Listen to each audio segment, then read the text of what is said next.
প্রেসিডেন্টকে ধন্যবাদ জানাইতে গিয়ে আমাদেরকে একবারে জেরবার করে ফেলেছেন এবং তিনি অসংখ্য মিথ্যা তথ্য এখানে এসেছে, যে দুই একটার প্রতিবাদ আপনি নিজেও করেছেন।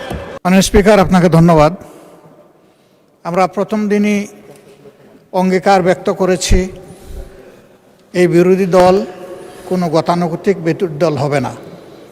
ন্যায়সঙ্গত সকল কাজে সমর্থন, সহযোগিতা, অন্যায় এবং জনগণের অধিকার হরণকারী সকল পদক্ষেপে আমাদের কণ্ঠ থাকবে আপোষহীন। আমরা সে কথাই বলেছি। আজকে মাননীয় সংসদ সদস্য প্রেসিডেন্টকে ধন্যবাদ জানাইতে গিয়ে আমাদেরকে একবারে জেরবার করে ফেলেছেন এবং তিনি অসংখ্য মিথ্যা তথ্য এখানে এসেছে, যে দুই একটার প্রতিবাদ আপনি নিজেও করেছেন। আমি অনুরোধ করব যে অসত্য কোনো তথ্য যেন এই মহান সংসদে কেউ পরিবেশন না করেন। জেনে শুনে সতর্কতার সাথে আমাদের সকলেরই এখানে দায়িত্বশীল আচরণ করা উচিত। যে জিনিসগুলো অসত্য, বিভ্রান্তিকর, আমি অনুরোধ করব তা এক্সপাঞ্জ করা হোক। ধন্যবাদ মাননীয় প্রেসিডেন্ট।